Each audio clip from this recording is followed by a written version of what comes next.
Whoa! Hey, I'm here. I'm there. Oh, I'm everywhere. Hey, I'm your host. We're going to get on with our show in just a minute. I'm going to bring you out a special guest tonight. We are her and I just getting to know each other. But I'll be honest, she's one of the very few people that if she was not engaged and I was not married, that I'd be sending love letters to every week, maybe daily. But anyway, you notice I got rid of the Santa Claus look. So I'm kind of slick. Been painting today. You know, retired folks are always working on something. And we're going to go right ahead and talk about New Orleans Paranormal Society. And what they do down in New Orleans, they give tours. They do not give a tour where they put you in front of a haunted location and say, this is a haunted location. This house is haunted. This hotel is haunted. They don't do that kind of thing. They take you in the building, give you a piece of equipment, and put a ghost in front of you. Here is their address and phone number. If you're going down to New Orleans, go on down there, contact them, and they will give you a very haunted experience. The Andrew Jackson Hotel is one place they go into. They've got a closet there that only they can get into, and it's right below the most haunted room in the hotel. And you will be put in there with pieces of equipment, and the ghost will mess with you. If you don't say anything bad about them, it'll be in a friendly way. Do not go in there and taunt the ghost in New Orleans. There's been talk about people being forced to throw up or leave the tours. So it is a paranormal experience. If you dare go on the most haunted cities in America, these are the people to contact. New Orleans Paranormal Society, address and phone number right there. You can freeze the video. They are also doing the New Orleans Paracon, which will start July 31st, August 1st and 2nd of this coming summer. Go ahead and roll that Paracon footage, please.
Now they still got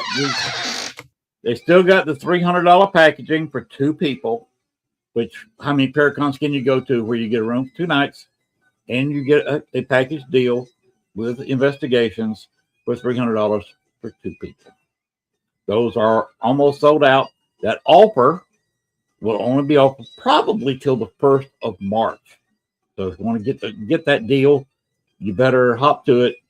Contact them or you can look at NewOrleansParacon.com and see all the details and go ahead and reserve those tickets. Our very own electronic Terry Brown will be doing a tour of, and she will be ghost hunting with you if you buy that package, the famous Voodoo House.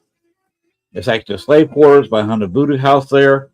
I have been there 4 times now, 3 or 4 times. The spirits there are active. You will get a paranormal experience. And when Lecriana goes in there, leading a tour of people wanting a paranormal experience, I guarantee you she'll give you one because she has abilities and the spirits there love to communicate with you. That's another place you don't talk to spirits. They will react badly to mistreatment. So you go in there, be nice, they'll be nice. As you saw, there will be members of the Catholic Church. If you have problems, if you need a blessing before or after, there will be people available to help you out with that. We will be announcing another gift March 1st. That's Sunday. I'm not sure who has got a show on Sunday on All Access Network TV, but I'm going to talk to Christopher and Jen. We may break into a show to make that announcement. And of course, I will be talking about it on my Thursday show. I think I know who it is, but until March 1st. All right. We are going to bring in our guest, tell you a little something about her. She's had paranormal experiences since she was 5. She grew up on an Indian burial ground in rural Illinois. From 10-foot tall black figures with red eyes, that's interesting, in the woods, to seeing an extraterrestrial gray behind some bushes. I was hiding in the bushes, huh? I didn't know I had gifts until way later in life. After I died in 2008, oh, you died. Okay. They got stronger, and I didn't understand them. I've always loved the paranormal, but I had no idea how intertwined it was in her life until it came out of the paranormal closet in 2023. She's part of the Spire Paranormal team and investigates any chance she gets. She's also a Reiki master, sound healer, and loves doing expos. Hey, you're a busy person. Let's bring on out Jessiy Hawthorne. Hey, I see there's some friends of mine and Spire teammates in the comment section. So, hey, guys. That's funny. I see Blaine Rohan is in there. He is actually going to be on my show in March. Oh, cool. Nice. I don't think I've met him yet. The name sounds familiar, though. Yeah, he's going March 12th. Okay. So I'm looking forward to having Blaine on the show. Everybody saying hello to everybody. Michael Assett is saying hello to you. Yep. Oh, I know Sandra too, and I saw Ed's in here too. I saw him comment. So we got a pretty good group in there. Gwen dropped in and said hello. She's the normal producer. Tonight we're having to put up with Sean. Dang, whatever. Yeah, I saw him pop in for a second. Woo! The wolf. Oh, Jay. Hey, Jay. Oh, JD Hill. Mm-hmm. He's actually the first person that interviewed me. He's how I came out of the paranormal closet back in 2023. Everybody tells me I should coin that term because it, like, I don't know why, it just made sense to me because I was always into the paranormal, but not publicly, so I came out of the closet. Well, I you can say I kind of come out of the closet. I did not do it really publicly when I lived in Georgia. I was born and raised in Georgia, by the way. Okay. I can get a Southern accent going when I want to. Moved to Chicago, spent 14 years up there and got into the paranormal in Chicago. Investigated with some of the best people in Chicago. Dale Kazmarek. By the way, we did not play my intro. We didn't do that.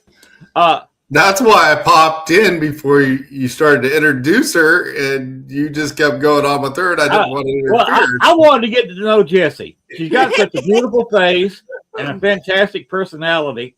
I wanted to get her in and out, get to know her. All right, So go ahead and play it. And Jessiy, look at some of the Chicago references, some of the places I would been in the intro.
Okay, everybody settle down, sit down. That was I'm sorry, but the door, that was a lot of farting noises going on there. I was laughing at that. You saw the white lady from Baxter's Grove. I actually am really good friends with the sister of who took that, Mary. She's married to one of my good friends. Yeah. So I was at Bachelor's Grove with Ed, and we were talking about that, and I was posting about it, and my friend was like, "Hey, my wife's sister took that." I'm like, "What? Oh my God. Holy crap, that's cool." Small world. Yeah. You saw the white lady with the married couple. That picture was taken in 1863 on their wedding day. Oh, wow. That's cool. The reason it's in there is because if you can really look at the white lady and the John and Amelia Humphrey, you will notice it's the same dress. Mm-hmm. They look alike facially. That's who it is. And then you saw the picture of Libby May still buried in Bachelor's Grove. That's why. Okay. So I figured out there was just 4 or 5 candidates. Nobody else had any real connection to Bachelor's Grove. Mm-hmm. But Amelia Humphrey, her firstborn daughter, was buried in Bachelor's Grove and still buried there. Oh, wow. Which is why she was coming in there to see her. That's cool. Yeah, I've only been there one time with Ed. It was my first time. Definitely neat. And like, what's funny though is it gets so much hype. I was seriously expecting to go in like and get all these bad vibes and be really uncomfortable and not want to be there. It was pretty peaceful. The woods, on the other hand, uncomfortable. Okay, I'll tell you something about the woods. The woods, there's probably maybe a quarter of a mile away from the cemetery. Mm-hmm. There was an Indian village that was wiped out. Yeah. By another Native American group. And there still is occasionally, there's a few survivors from that group, Mm-hmm. they go back there and meditate with their ancestors Okay. at times. Mm-hmm. So yes, it is the woods. There was an old battlefield. This is way back before white people got in and got around there. Right. So it has nothing to do. It's Indian shamanism, whatever you want to call it. Yeah. Okay. That makes sense. So that's what was kind of messing up everything. It's calmed down a lot since they stopped the desecration. Yeah. Oh, yeah. I can imagine. Problem. Mm-hmm. And it was the local people. The high schoolers, I think it was in their curriculum that they had to go in there and knock over headstones in Bachelor's Grove Cemetery. Yeah. To graduate. Mm-hmm. And I've seen pictures of it, like when it still had the sign above, like the when you enter, and that's not there anymore now. Before that was stolen. Yeah. They can't keep a sign there. I bet. Yeah. No shit. They put a sign up anywhere, anyhow, bolt it to the fence, they weld it to the fence post, and people still get it and take it down. Mm-hmm. Yeah, I can imagine. People are messed up. Yes, quite. I spent a lot of time there. I actually spent the night there. Not supposed to. The wife dropped me off at 5 o'clock in the afternoon, and I went into the cemetery. She picked me up at 8 o'clock the next morning by myself. No way, no car, nowhere to go, and no cell phone. If I'd fallen down and broken an ankle, I'd just been laying on the ground. And somebody came back there. Right. Everybody. Yeah, Blaine, I'm glad I didn't see them doing it either. Some people I knew had watched some people go back there with a can of spray paint to desecrate it, and just said, "Don't go back there with the can. We will report you. Turn around." And there's Gwen saying, "Hello, Gwen." Hey, Gwen. But that's it's nowhere near as haunted as it was before, mainly because I got Libby May, who died at 11 months and 4 days old, by the way. Her rest of her family is buried in a cemetery about 2 miles away. Oh, okay. In a town that her father founded. Mm-hmm. But the town wasn't founded to the mid to late part of the 1860s. I think it was just after, right at the end and just after the Civil War. And the cemetery wasn't set up for burials till 1869. So when Libby May died in 1865, they put her in the Patrick plot, which just so happens to be the second largest plot in Bachelor's Grove. You're familiar with the big headstone in the back. Yeah. It says child. That's the largest plot because that comes forward quite a bit. Mm-hmm. That's the largest plot in the cemetery. The Patrick plot, you walk in the gate and you see. Were you there? How long ago were you there? Last year, May. Okay, you see where the stump was cut down from the double tree? Yeah. Right in front of that stump is where the Patrick plot is. Oh, okay. You saw the 2 stones sitting there? Mm-hmm. That if you looked on the top one, it's got Patrick's name on it. Okay. And that's where Libby May is buried. Okay. Noted. Ed said we're going to be going back soon, so. Okay. Go back there and say hello, Libby May. Now, don't bother carrying meters. Oh no, yeah, I don't really use like EMF meters. We did have like a REM pod type of device, and then spirit box, and then I use dowsing rods. Dowsing rods work. Spirit box, of course, works about anywhere. Mm-hmm. I've got a special K2 meter that Libby may like to play with. It had a temperature probe on it. Mm-hmm. And she would touch it and make it go off. Oh, okay. She would play tunes with it. So that's how I got to know her. And I actually got where she could get her where she could talk, and she could. She followed me home a couple of times, and yes, it's nothing like being woke up at 4 o'clock in the morning when your wife's got to get up and go to work the next morning, and with a child. When you don't have children, a child looking down the hallway outside your bedroom.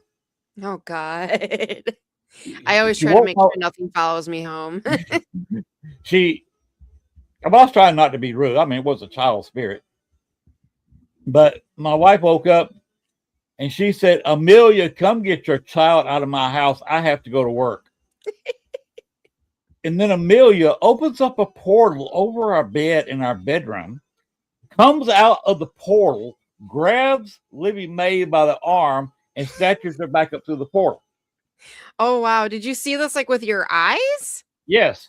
Oh, that's cool. And the only problem with a portal is that when you have something open, it doesn't make all that much noise. Yeah. But then when it closes all of a sudden, you've got all that air coming in. Bang. And it sounded like a sonic boom. Boom. Wow. I thought a transformer exploded. But then I realized, okay, the power is still on. It was just her closing the portal that made the noise. And we didn't have too much trouble with Libby May following me home anymore. So that's my history at Baxter's Grove. That house you saw me with my arms crossed, that is the Allen house here in Arkansas. Okay. Down in Monticello. I don't know if you've heard of that place or not. No, I don't think so. Look it up if you want to hear a kind of a sad love story. Yeah, I'll look that up later. But it's too long for me to get into here. But I contacted the major spirit there a couple of times. I'll look that up later. All right, you want to see if you can get down to New Orleans if you can. It's going to be fun. Lee's going to have a ball down there leading tours into the voodoo shop. And you saw that lineup. Yeah. I love Sam. I've met him twice. He's cool. Most of those people are cool. I haven't been able to meet John Zaffis or Patty Negri yet. My one of my friends, he actually just had Patty Negri at like a little event in Minnesota last month, I think. It was in December. Cool. Wow, now it's February. Wow. Time is just flying. Yes, it is. It is. Always flies when you're having fun. Right. And as you get older, my mom always told me that, and I thought she was full of it, and no, she wasn't. Buying that's one thing you can do with the spirits. I mean, if they got time to moan and make things creak, they got time to grab a broom or a mop. There you go. Just walk around rattling chains or something, grab a broom or mop or scrub brush. Hey, here, I'll put in work putting up siding. We're residing our house too. Okay. It's bad when you kind of just got a guy helping you doing it on your own without hiring a contractor. If I had hired a contractor, this thing would have already been done, but didn't really have the money to hire a contractor. I'm doing it the cheap way. So you used to play with a rock band. You don't do that now? Yeah, no, I'm concentrating more on the paranormal stuff and all, expos and investigations and everything. So when I was in the band was when I was first starting to do expos. And so I would have like all these weekends that we couldn't do shows. I'm like, these are all the weekends that I got expos, guys. And it was kind of like, well, it's at the point where I had to choose. And I was like, I'm more passionate about the paranormal all day long. I always have been. And then especially after being like public about it and wanting to actually talk about it all the time. So it's definitely more in the line of what I'm more passionate about, I guess. I do miss the music though, every now and then. You said you could do the heavy metal voice. Could you give us a quick no. Hello? No, you're not gonna do that. I gotta be warmed up for that. And real close to my hair. I'd have to go in the other room. Astral dollars. So, what's some interesting places you've investigated? I went to Waverly last June. That was my first time there. That place is awesome, but also terrifying because I have like, the psychic empathic ability stuff. I hate labels, but that place, like the fourth floor, the only other time that I've felt what I felt there was like where I grew up. Like as soon as I walked onto the floor, it was just like pit in my stomach and I just started crying, like bawling my Oh, eyes wow. out. And it's like, this is not me. There's no reason for me to be sad right now.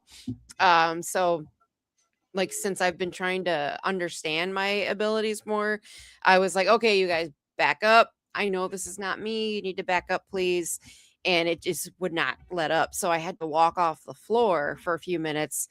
I was like, okay, all right, I feel a little better. And I walked back on the floor and then I started crying again. And so it's like, Jesus, it was like intense. And then you feel like everybody's like their heads poked out and they're staring at you. And then I also saw like shadow figures and stuff there. So it was just a very, very amazing place. So I love that place. Trying to think anywhere else I've been. There's a place here called Tinker Swiss Cottage in Rockford, Illinois. I've been there several times now. Mike, who's actually in the chat, he was just there with me. That place is fun because the spirits like to have fun with you, and they'll poke fun at you and make jokes and stuff. So that place is a lot of fun. I'm trying to think anywhere else recently that I've been. I'm going to be going to Edinburgh Manor in Iowa in April, and then I'm going to be going to Ashmore Estates in Illinois in June. So I'm looking forward to those. Cool. Those will be fun. Been to Ashmore. Mm-hmm. Yeah, I'm excited. I haven't been there yet. It's not far, so like a lot of places. Not far. Yeah, well, not far from me. A lot of places are, like in completely different states and everything. It's like, oh man, it's so far. Like out in Massachusetts, holy crap, that whole state is haunted. And I've been to Salem too. That place is very, very active. Lizzie Borden House, and then the Bridgewater Triangle, which is like a section of Massachusetts that has everything like cryptid stuff, UFOs, ghosts, all types of stuff. That place is fun. You saw that one picture when I was wearing the black vest with my hat on? Mm-hmm. That was the Roth house. Okay. Oh, okay. I actually used to go there when it was abandoned. I see that Ed just commented the Watsika Courthouse. Yes, I've been there. But yeah, the Roth house, because it was about an hour from where I grew up. So, and my dentist office was in Watsika, and then somebody I was dating lived in Watsika. So I spent a lot of time there, and I would go to the Roth house. I wish I had those pictures from back then, but now it's all done up and it looks all nice. And my friend Larry was just there with our friend Diette, and they did like a seance, and she channeled, I'm not going to say who, but channeled certain spirits. And what the public knows is not what actually happened. And I've always had that feeling about that place. So I'm excited to know more about that. Well, I was told that there were some kids involved there, and some child deaths there. And if you want to go outside, sometimes you can contact the child's spirit. So several of us went outside, and I actually got in contact with several child spirits. Oh, okay. One of them was kind of running around the circle we were standing in, and one girl got her hair pulled. Oh, wow. And that hasn't happened to me since where I grew up, thank God. Well, she got her hair pulled, and I kind of invited one of the children to do it because she was there on a tour. She wanted to hear an experience. I said, go ahead and just tug on her hair just a little bit. Her fiance was standing beside her, and she said, okay, I'm feeling something. And here's this guy about 6 foot starting to back away. Mm-hmm.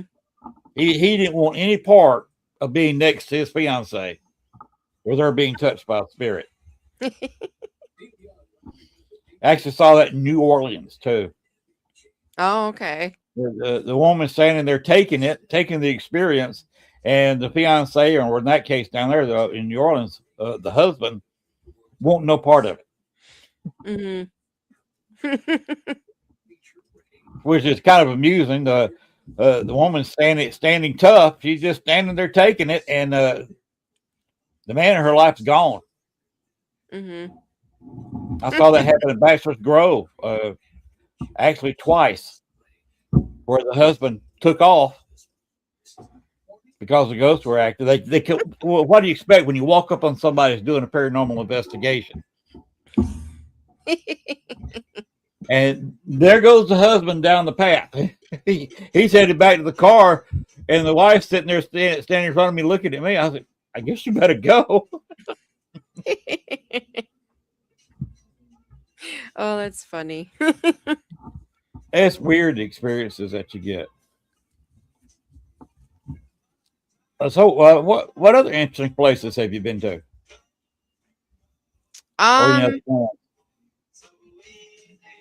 Well, I haven't really been like publicly investigating for a while. Like when I was younger, I used to like go to graveyards and stuff.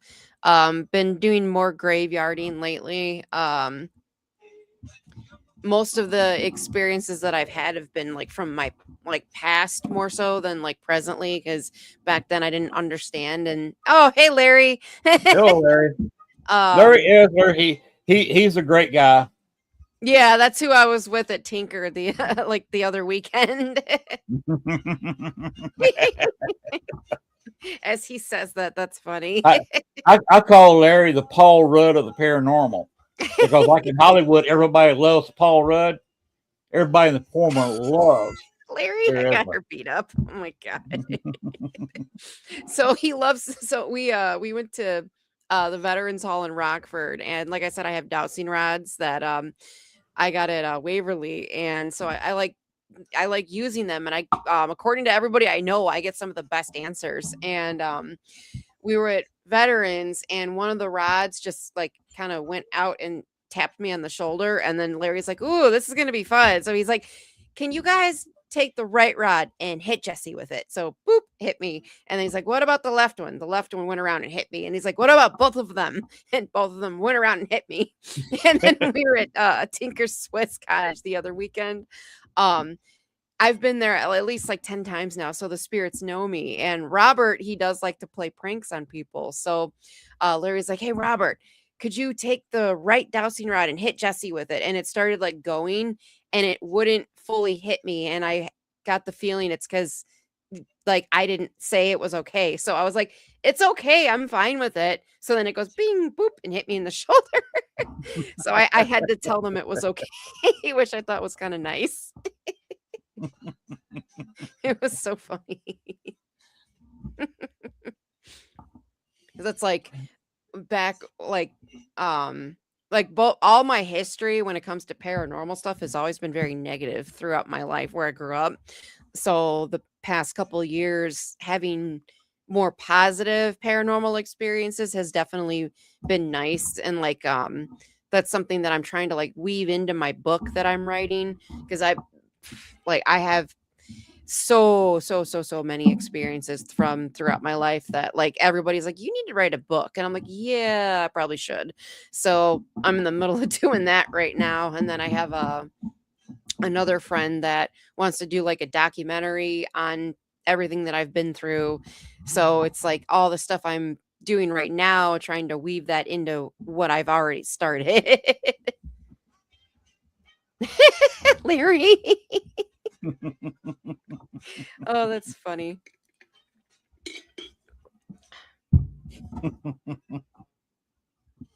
I think this is one of the first shows I've been on where like everybody I know is they're all like interacting. That's a lot of comments.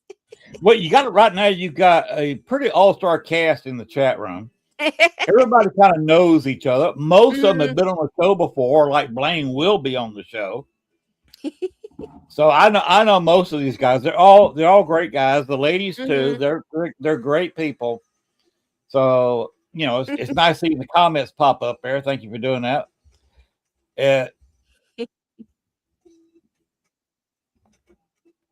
No abusing my team. Oh, Well, that's too funny. it's not abuse if you don't leave a mark. Right. It was just so funny. Like the dowsing rod's just like hovering there, and I'm looking at it, and like my intuition was like, they want to make sure it's okay. Like I heard that in my head. I'm like, hey, it's okay. I'm all right with it, and boom, hit me.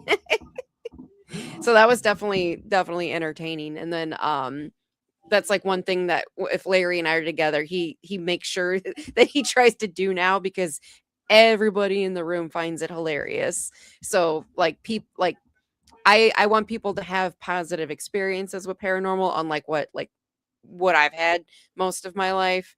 And that's like one of the reasons why I came out of the paranormal closet, was so people know that like it's okay and they're not alone, and a lot of other people do experience this type of stuff, and it's not woo woo or whatever, that it does happen, and that there are spirits that are fun and playful and everything. It's not just all negative. Like Well, that's why a lot of people are afraid of New Orleans. That it's negative. mhm. If you go down there and try to mess with them, call them out, call them names, taunt them or something like that, they won't mess with you. Mhm. But most of the time, it's nice. It's a friendly thing, and that's why Chris and Jen take people on tours almost on a nightly basis to these locations. Mhm. And that's going to be real fun when Electriana gets down there in that location. She's never been there, and starts interacting with these spirits. That's cool. Larry, there is another location. I don't know if they're going to take anybody on there on the Paracon or not, where the spirits will play cards. They'll deal a deck of cards out, and they'll set a spirit box up. Ed, maybe you can talk them into taking where the spirits actually will play cards with you, and they will. Yeah. So when you're playing cards with a ghost, is he seeing your cards time they're being dealt out to you? So you got to wonder what you're getting into playing cards with a spirit, and that's what they've got down there, and it's an amazing thing to see, and it's a lot of fun, and like we were just talking about, it's fun when the spirits want to have fun too. You found that pretty much in places you have been, hadn't you? Yeah, a couple places, yeah. Like I think, yeah, Larry was saying he played blackjack at Waverly.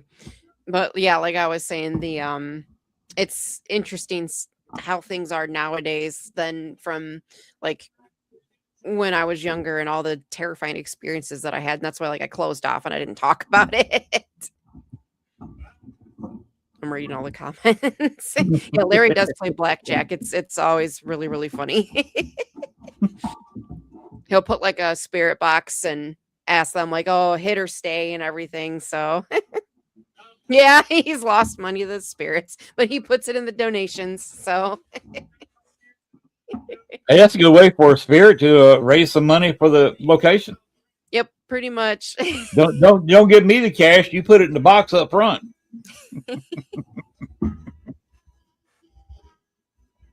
Now, Chris, you're talking about the dead man's hand out in Deadwood. Not familiar with that. Oh well, I was in a Westerners group, so West is a hobby of mine. Okay. Bill Hickok was killed. Guy Okay. shot him in the back of the head. They had a little grudge against him, and he was holding what they call the dead man's hand. Okay. So that's what that's all about. That's Western history. Okay. Which is interesting. And if you decide to go a little ghost hunting out west, I would advise looking into that. Yeah, no, that's another bucket list place is going out west.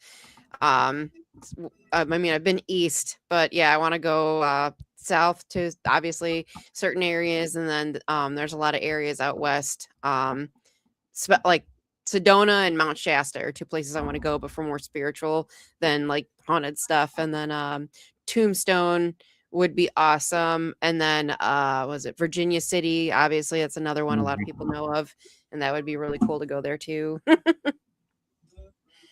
Or one closer to you, of course, be Dodge City, Kansas. I don't think I know of that place.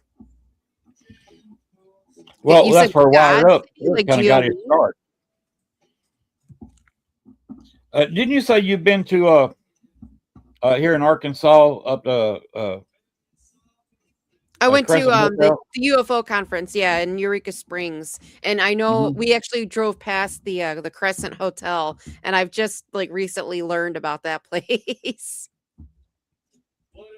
It's also another hotel there that's haunted. Mhm. And if you remember, you don't know much Western history. Wyatt See you, Earp, Larry. all right, Larry, take it easy, Larry. We'll see you around.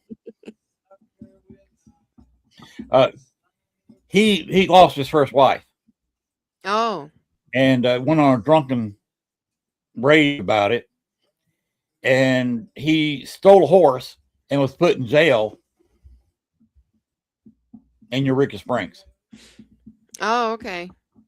That was his first kind of claim to fame. And that's why he could never come back to Arkansas, because I think even to this day, there's still a warrant out for his arrest. Mm-hmm. But yeah, that's, of course, that was just his first scrape with the law.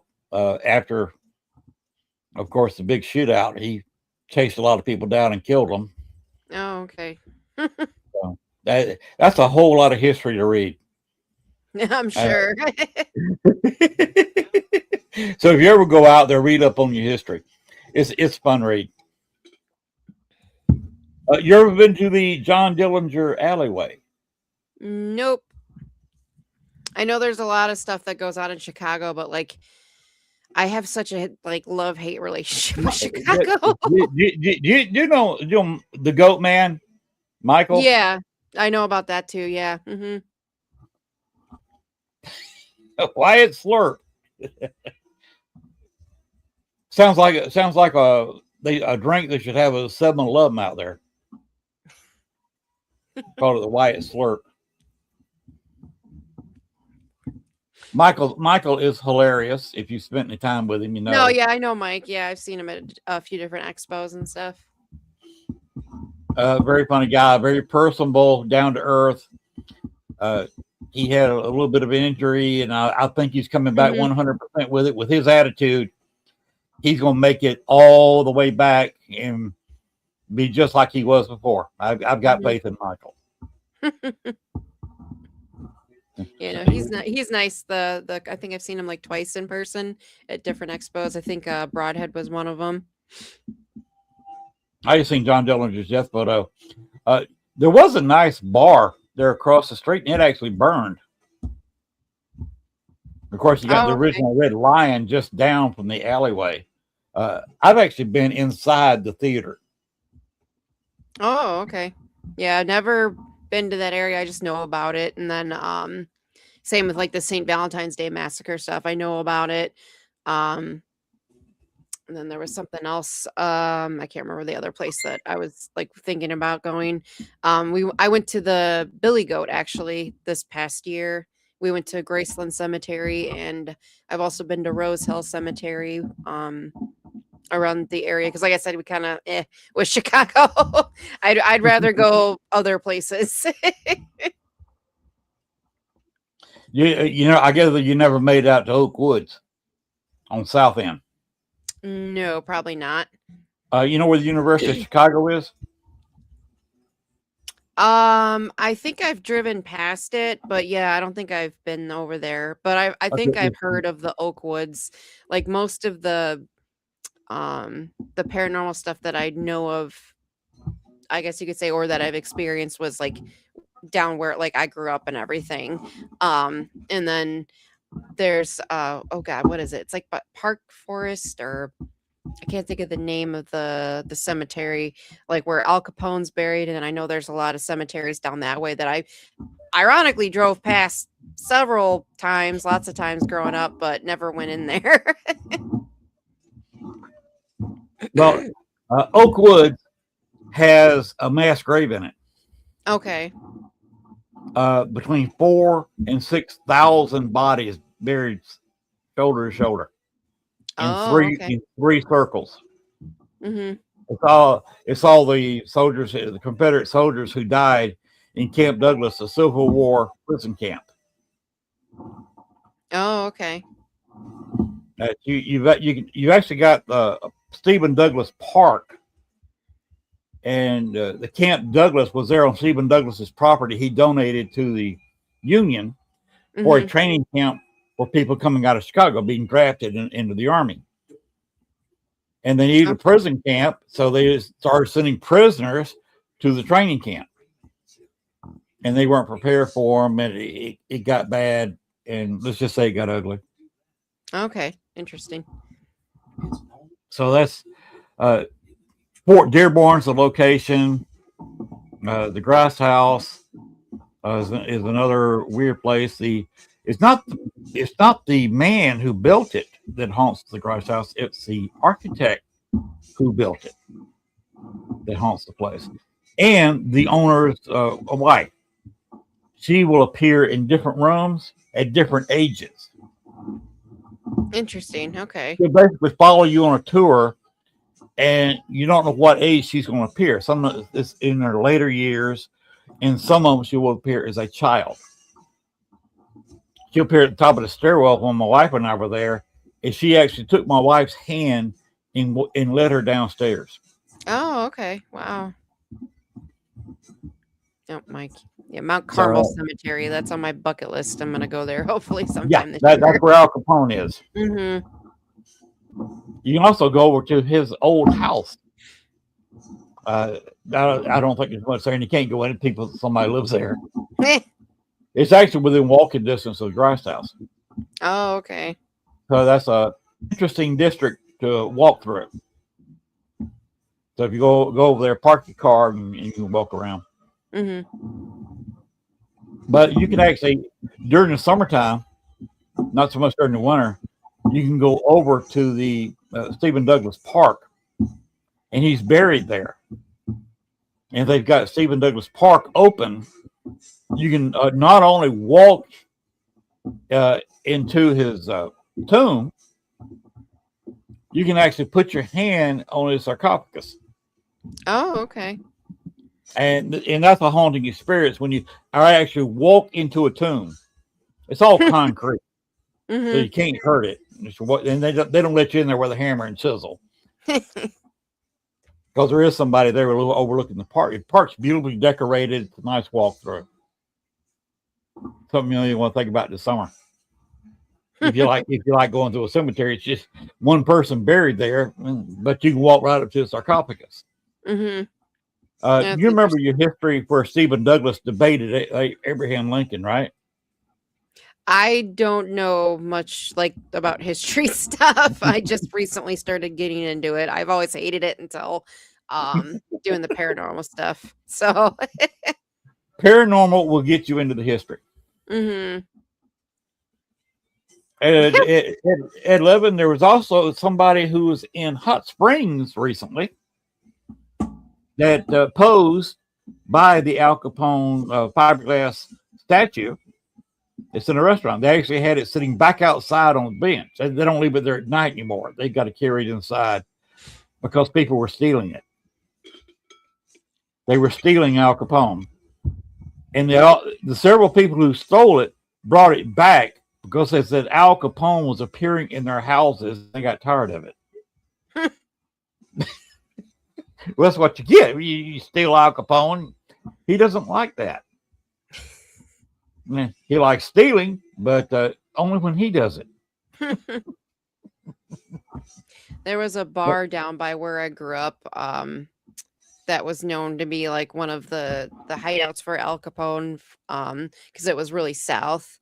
Oh God, I can't remember the name of it though. It was in, I think it was in like Piatone, around that area. But that was a place that people would go to, like oh, spooky scary bar, so you go on like dares and everything.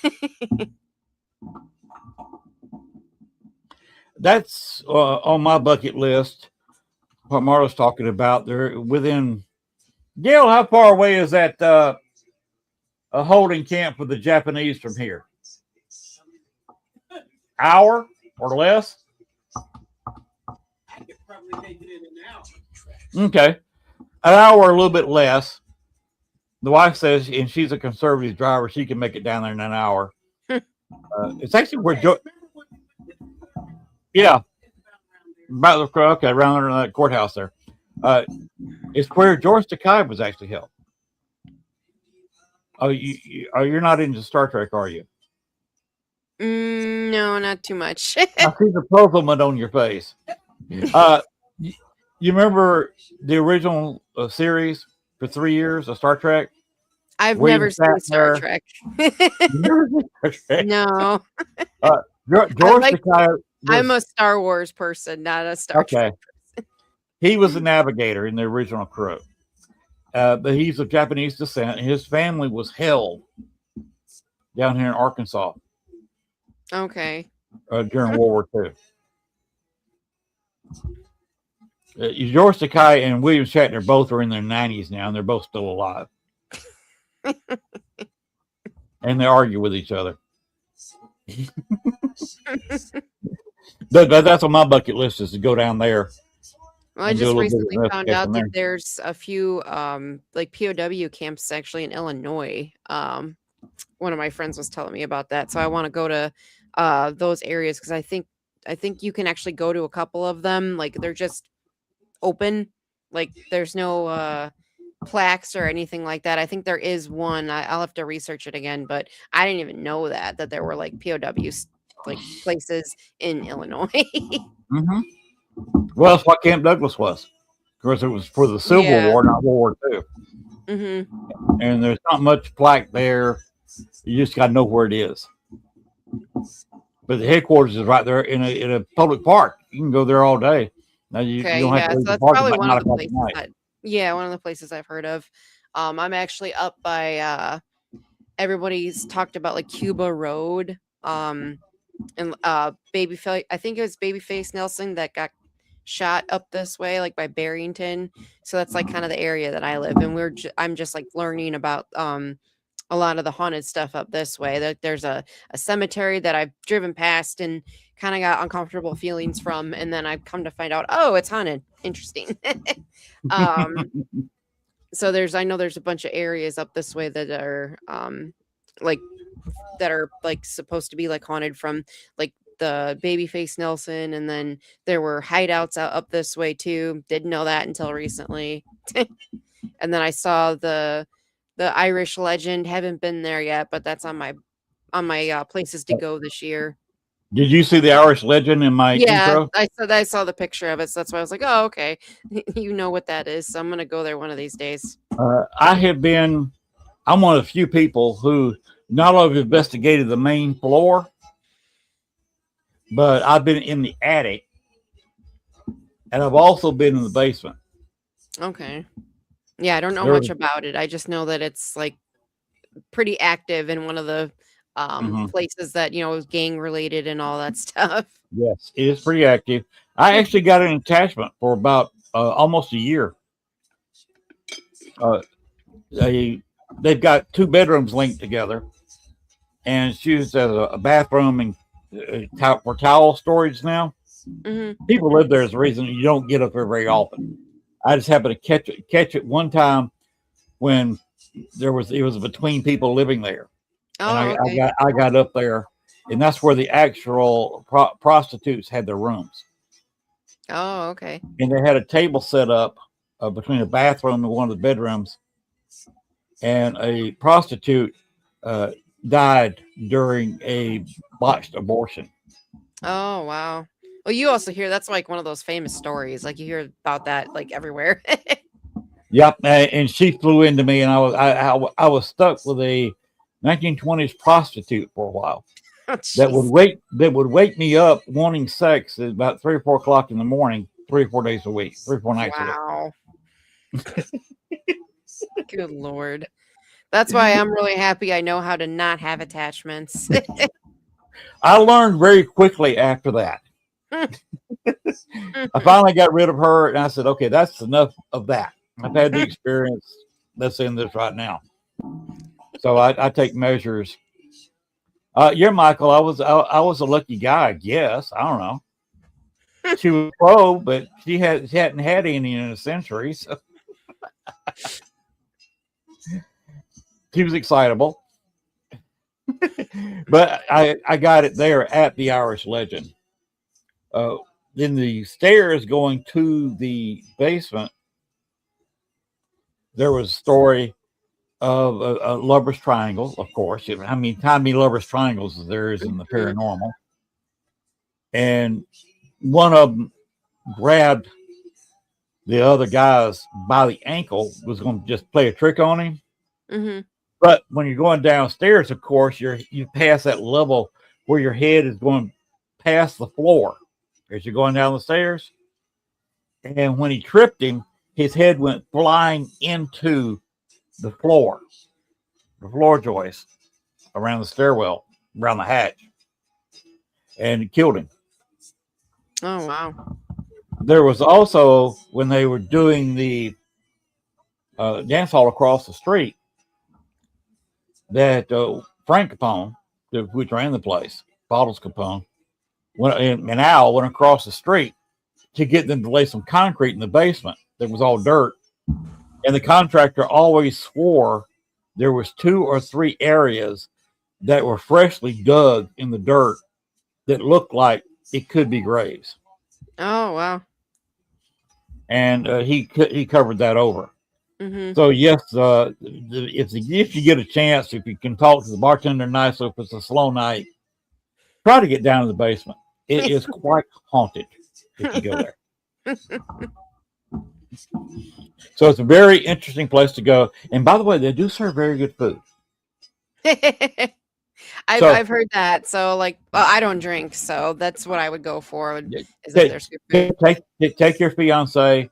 If he wants to get a drink or two, that's on him. But they do serve good food. Noted. Yeah, I've heard the food's good. And they usually sometimes have bands in there. So if you like that kind of entertainment, they've got that for you. Noted. Well, I actually spent a Valentine's Day there. Which was I don't celebrate Valentine's Day, so Well, tomorrow, Friday the 13th, I'll celebrate that. Celebrate what now? Tomorrow's Friday the 13th. I'll celebrate that. Yes. Tomorrow is Friday the 13th. So a lot of people will be celebrating that. I'll be working in my new room back here. So that's the celebration. About all the celebration I'll have is maybe have a beer. That's about it. Probably watch some movies or something, or work on my book because I need to start doing that more. What kind of book are you writing? Without giving details. My life, my paranormal life. People have said I need to do that, and I just can't discipline myself to sit at a computer and do it. Oh, I've had to sit at a computer, like applying for jobs all freaking day. So I'm getting used to it, I guess. Before I would only use this thing for podcasts, and now I'm on it a lot. That's the way you look for jobs now. You don't pack your lunch into a sack and you're gone walking or driving around town all day. Yeah, it's just like so much spam. It's ridiculous. So good luck in your job search. Thanks. That's one of the good sides of being my age. Right. Because the one note says farewell, my love. My wife and I went out that one time, and we really haven't celebrated except, we're here together. We've been married No, this past November was 24 years. Mm-hmm. Well, that's good. So I wish, like I said, I wish you and whoever you decide to get married to an equal amount of luck. I found the right person. I married the brain. Yeah, I'm the brain. Well, I'm not going to comment on that one.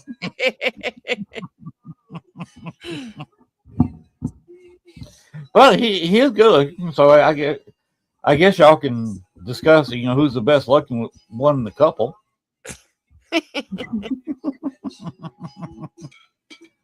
Don't tell him I said that. You're fine. If you could go anywhere to investigate, no money, you don't have to ask permission, no trouble at all. You say, I want to go there, and they say, okay, you go. Where would you go? Somewhere with a lot more like probably history. I would love to do like Ireland or Scotland. All the castles and stuff out that way would be awesome. Because there's so much more history out that way. And it's like there's so much out that way though too, because I couldn't just choose one place. Like everybody talks about Lep Castle, and like I do want to go there, but I'm learning that there's so much more stuff that is, I guess you could say, more low key. So yeah, Ireland or Scotland, both of those places would be awesome to go check out. That would be fun. I can see that. But one other thing I wanted you to go into and explain to me, because I don't know much about it, is Reiki. Reiki? Yes. So it's pretty much like a energy healing, energy work healing. So ever since I was young, I've always, for some reason, been able to kind of heal people. Like they would have like a stomach ache or a headache, and then they would I would put my hands on them, or they would lay in my lap, and they would just be near me, and then they would feel better.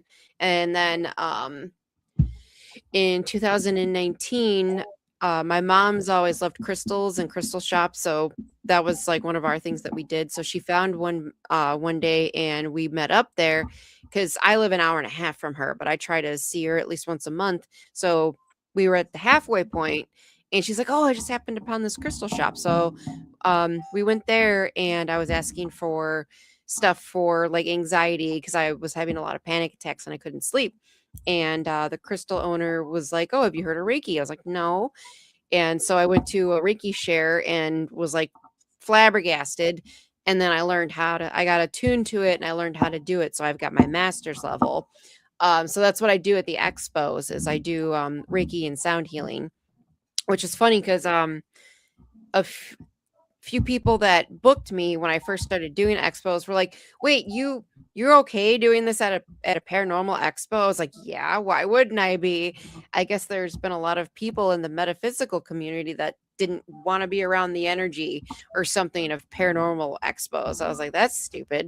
So a lot of people call me the paranormal Reiki master because like I love the paranormal, and I do the Reiki energy healing, and a lot of people that I've had people that will follow me at expos to see that I'm there, and they'll come just to get a Reiki session from me because they enjoy it so much. So I guess you could say I channel universal energy through me and help facilitate the person to, like, if they've got backache or like headaches, or there was this one lady and it's all intuitive based too, so that's also working with my intuition and my abilities.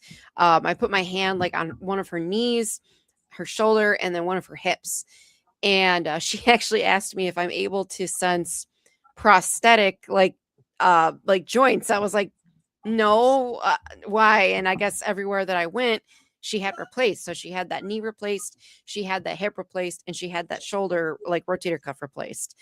And she said that she was like, it relaxed her and she felt a lot better.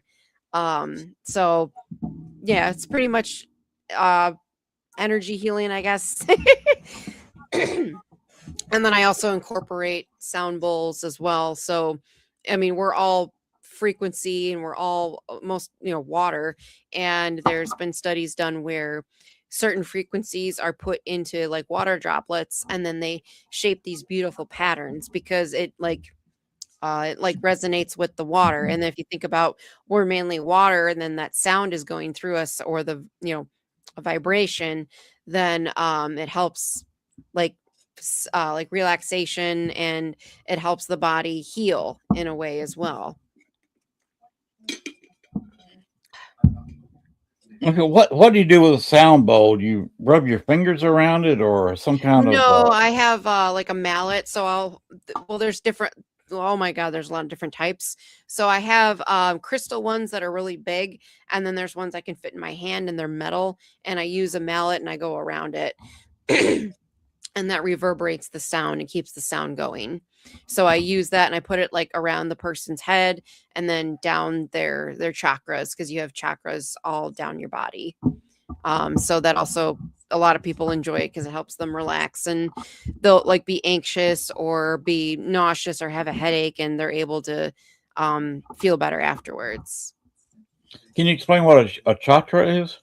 Did I pronounce that right? Chakras are known mainly, they're from I think India is kind of where they're mainly known from. So they're energy centers. So like there's like your third eye is one, and then there's one up here at your crown chakra that's like your connectedness to the universe, or to source, or God, or whatever you want to say. And then there's like your throat chakra, which is like speaking your truth. Heart chakra, which is self-love and love. Your solar plexus chakra, which I think is like your creativity. That's like kind of by your belly button. And then like another one that a lot of people have issues with, I have issues with, is your root chakra, which is kind of like by your tailbone, and that's your sense of security and feeling safe. So when I put, each bowl has a different tone or a different note, and each note is for each chakra. So like C, the note C is for like your root chakra. So I use that for each chakra as well. That's interesting. How long did it take you to reach this level? Well, it kind of depends on the teacher, I guess, as well, and then how often you practice, because you can't just go level 1, 2, and 3 in like a week. You need to be able to, I guess you could say, like, practice level 1 and then practice level 2, and then you can get your level 3. So it took me about a year and a half to get to level 3, but Oh, in wow. between level 2 and level 3, you need at least a year. So you can understand the energy work and get enough practice with that as well. And then level 2 is for like distance healing. So I could think about somebody or an animal and like send the energy that way. And it's called like long distance healing or long distance Reiki. I see. So you use stones or just herbs and bowls and sound? I use crystals sometimes. It just kind of depends on what I feel the person needs. The only herb I use is black salt, and that's when I leave haunted places. I rub my feet in it because there no nothing else, nothing will come home with me. I understand that. So I gather that works for you, the black salt. And then black tourmaline's another one that I carry with me too. I used to carry a quartz with me. I did not have it the night that I was in the Irish Legend. Oh, okay. Well, quartz is more amplifying energy. It's not protection. True. I usually don't have much. Well, since I have not had any trouble, I usually say a little prayer before, or I leave Baxter's Grove. I say, "No, you do not follow me home." Yep. That's one Especially thing that you, Living May, our you do team not follow does. me home. Yeah. After the end of every investigation that Spire does, we kind of, stand in a circle, and we all are like, "Oh, it was nice communicating with you. You guys have to stay here. You cannot follow us home." So we always make sure we say that. Yes. And I forgot to say that I got distracted leaving the Irish legend. That was all my fault. It's all on me. You know, it's not what I did do. It's what I didn't do. Right. Like I said, that was on me. So I gather you've never had any troubles like that. Well, not since I learned how to do it properly. No, like I had an attachment until 2013 from the house that I grew up in. So, I know what to look for and I know the signs now. Before I had no idea. Now with all the research and all the understanding that I've like the past couple years since I've been talking about this, it all makes sense now when before it didn't. I didn't understand anything and now I do. It's amazing what experience gives you. Yeah, because like I got possessed and everything. It was messed up. It was, You got possessed. oh Ow. yeah, no, like I was saying, like I've my story, I've had to be on shows probably 4 times just to go through most of it. Um so like where I grew up, you know, it was an Indian burial ground as well as an old schoolhouse. And I have abilities. I didn't know that. So learning everything now, like I was actually I was just on a podcast yesterday. And somebody asked, you know, I got asked like, oh, what did you do to get rid of the attachment? And I didn't do anything technically. I'm realizing now that when our house got foreclosed on, that's when the attachment left because we didn't own the house anymore. And it's been abandoned ever since we left too. So it's Nobody else there live there. Somebody owns the property, and that's a very, very interesting story as well. But I gather you don't care to get into that. Oh, I can. I just don't know how long you want. How long your show is. My show is until the producer says it ends or I say it ends. I have been known on other networks to do 4-hour shows. Okay. Gwen usually starts yelling at me if I go, once I hit about 100 minutes or so. Sean's going to pop back in. Sean just shows his wolf picture. That's it. It starts laughing. That's too funny. But yeah, I'll give you another 15 minutes, Len. Okay. So go ahead with your story. I'm sure everybody now is quite fascinated. Okay, so oh God. Well, so the property that I grew up on, like I said, it was an Indian burial ground, and what was there loved to torment me. I didn't know there were abilities or gifts. I didn't know that I was a weirdo, you know, like, well, back then, because of the town, my graduating class was only 24 people. And if I tried to talk about this stuff, everybody thought I was nuts. So I just kept it in. And so what was there? My dad died in the driveway, and I saw his dead body when I was 10. So I grabbed a pendulum board, and I thought when I was 14, and I thought I was talking to my dad. I was not. And then that's when things got really like messed up and violent inside the house. So I've had it confirmed by Chris Fleming that I did have attachments, and it didn't matter where I moved to, stuff would happen there. And like back then I thought I was just, you know, going to haunted houses. Nope. I had the attachment. I was haunted. I know that now. Back then I didn't. And in 2013, the house got foreclosed on, and then we had to move. And 2013 is when, like, I'll see my Facebook posts about like, oh, I'm so happy, I'm loving life, and I'm very, positive, all this positive stuff, when I used to cut myself and tried to kill myself and like all crazy crap like that. So I was like, okay, what I don't understand, like, what is the difference, what happened? And then now it's like, oh, the house got foreclosed on and I didn't have the attachment anymore. That's what happened. And so not last year, the year before that, I was talking to somebody and he was going to be doing a short series about like paranormal experiences. And we were on the phone for like almost 2 hours. And he was like, I could do a whole documentary just on you.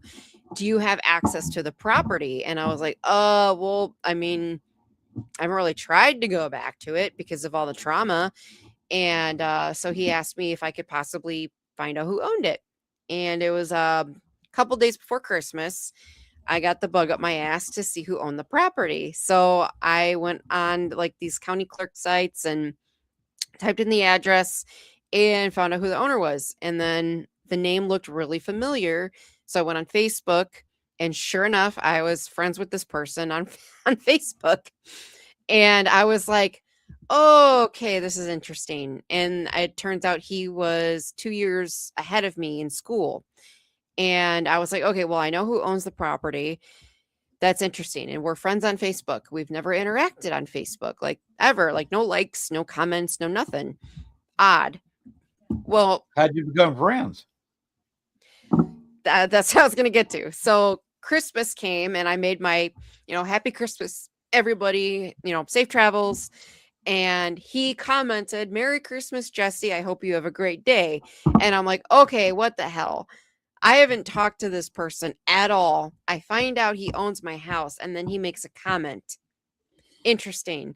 And then January comes, and I'm like, all right, I need to just, grow a pair and message this guy about the house.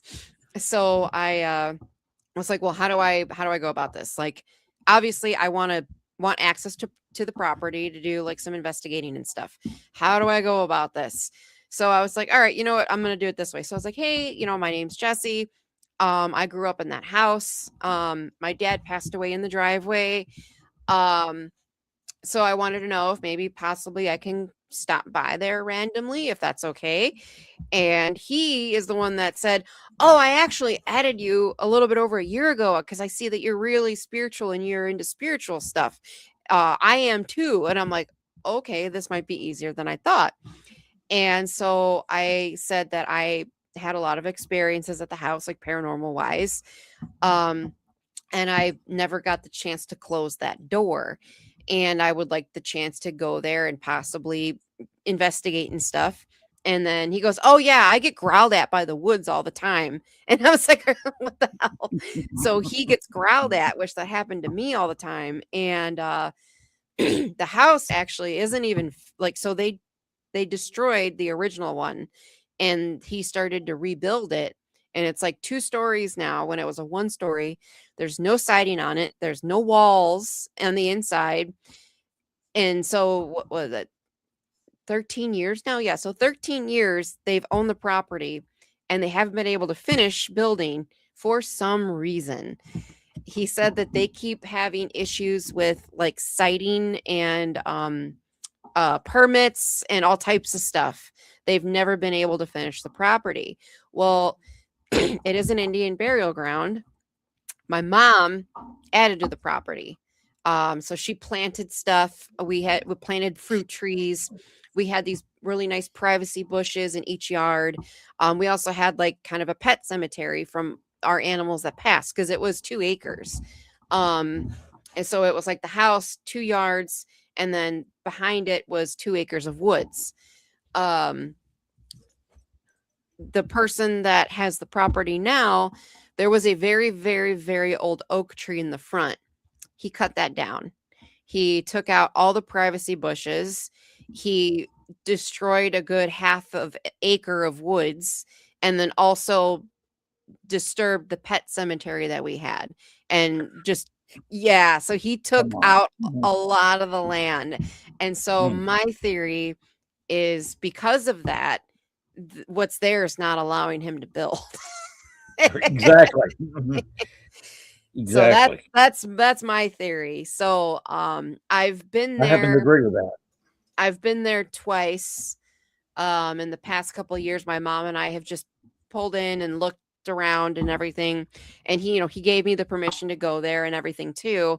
I just haven't investigated there yet because I have to get over the fear because I still have fear when it comes to that property. So I want to make sure that I don't have fear anymore before going there. because I don't know what's gonna happen. Because one of the last times that I drove past the property, not one of the last times. So it was when Steve and I first started dating. I drove him past the house. I'm like, oh, this is where I grew up. And I looked out the window and then I saw one of those 10-foot tall black shadow beings with red eyes staring at me. And I slammed on the gas and we just fucking went. And so whatever that is still there. And it definitely enjoyed freaking me out. So yeah, I don't know. We'll see what happens, but I do kind of want to go back there. And then the other part of me is like, just leave it alone. I've had a few people say it sounds like the Conjuring house. Well, if you go there, go with somebody you trust. Oh yeah, like Ed just said, let's go. So yeah, I would probably have my team with me, and a few other friends that I trust, and to get aid. I really want to know the type of evidence we get, because we had poltergeist activity. We had like people that didn't believe in the paranormal believed after being at my house. So like it was very active and terrifying. So yeah, it would definitely be I do want to gather evidence, and I do want to know what is there and why it did what it did to me throughout my life, to kind of close that chapter. So we'll see what happens, but like I didn't even get a chance to get into anything that happened there, really. Thank you, Jamie. Well, I agree with Jamie Lynn there. You do have a very beautiful smile. Thank you. Great So we'll see what personality there. happens. You could almost write a book on this house alone. Oh, that's what I'm saying. I'm writing my book. Yeah. Because it, like I said, it all started when I was 5 years old, and I do paranormal stuff to this day. But like everything that happened there, my friend that was just going to do a 15-minute segment heard me talking for over 2 hours and was like, yeah, you need a whole documentary about you. Mm-hmm. So we'll see what happens. Well, that'd be a good reason for going back to the house, especially with Ed or your other team. Yeah, I would definitely go with that. To get a final to your book, a final chapter. Exactly. That's another reason why I was thinking of going back there to close that chapter of my life. Well, everybody needs closure in almost everything, Mm-hmm. and that would be a way to close that location out and Pretty give much. you some closure. Yep. And like what's really messed up too is that area has like cult-like activity as well, and like with stuff that like this one house that was down the road from ours, which also it was abandoned the entire time I lived there. Wow. It's still abandoned. The owner had a son that was disabled, and he killed his wife, his son, and killed himself. And that place is haunted. Like there's a light in the attic that randomly goes on, but there's no electricity to that house. So like, there's no electricity to the house at all, and the light goes on and off. Yep. That's not right. Yeah, the whole area down that way is very active, and yes, probably because of the burial ground and everything, but also I know there's really messed up stuff. Like there's a cemetery there that it like you were talking about desecration. There were tombstones that were stacked in the pile of a pentagram and stacked into an altar with candle wax on them. You could tell that graves were dug up as well in that area. Me and a bunch of friends went there one night, and everybody almost died within 2 weeks. So like that's if you want to have me back on, I can talk about that. So like I've got loads and loads and loads of stories. Well, I'm enjoying listening to you. I've enjoyed kind of talking to you. I was kind of going back and forth with you because you don't know jack about me. I'm weird. Well, everybody that I like and have been friends with technically are. I mean, I was the weirdo growing up, so yeah, I'm okay with it. I was a weirdo growing up. Yeah. Mm-hmm.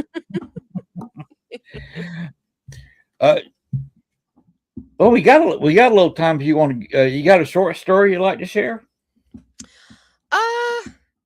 Yeah, I mean, I can go into something really quick. So, one of the things, like, I guess you could say with that property was the 8 to 10 foot tall black figures. So we had a propane tank, like for heat, like, and everything, because it was in the middle of nowhere. You talking a Um, big tank or a small tank?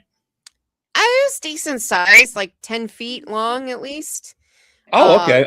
A bigger tank then. Okay, yeah. gotcha. So like when I would have friends over, we would always go outside and, like, smoke cigarettes and all that, because that was the cool thing to do back then.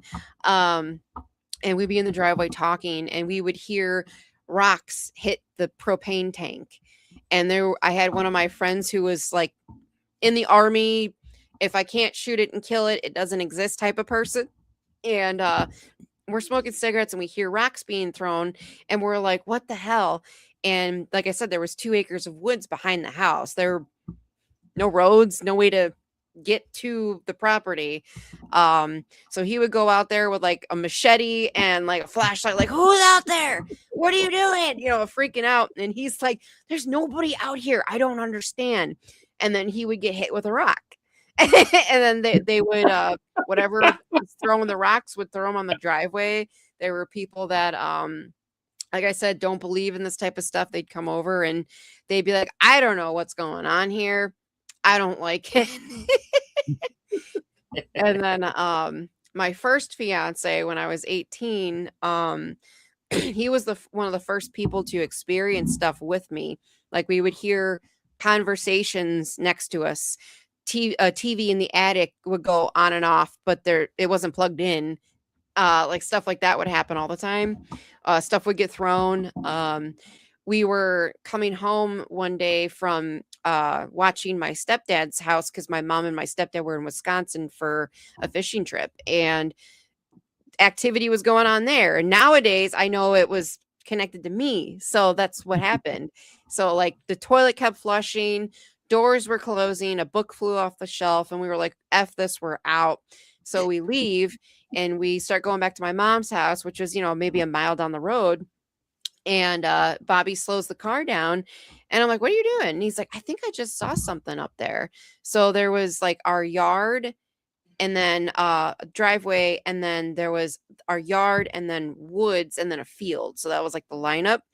So he starts creeping forward, and we both were like by the wooded area. We both look out my window, passenger window, and there was this 10-foot tall black figure that was stooped over, and it like turned its head and looked at us, and its eyes were like a whitish blue color, and we both saw it, and we were like, F this. And he slammed on the gas, and we literally like drove around for 2 hours because we didn't want to go back to the house.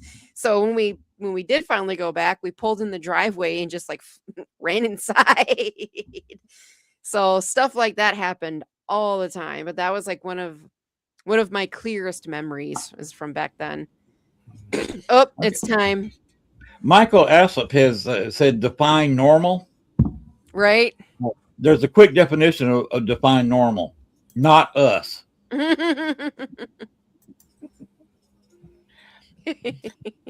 I very rarely have normal on this show. Very true. I'm the normal one. But Jessiy, it is a pleasure getting to know you. Yeah. Along with Tom's dog, Champion. Do you hear him? Actually, that's it. Of course, wolves don't really bark. They kind of howl or make other noises. Right. But he's he turned his mic off. So we can't hear the dog. Oh, there he goes. He's letting you know. Yes, he always sticks a dog on me when I start going overtime. Thanks, Mike. Love you too.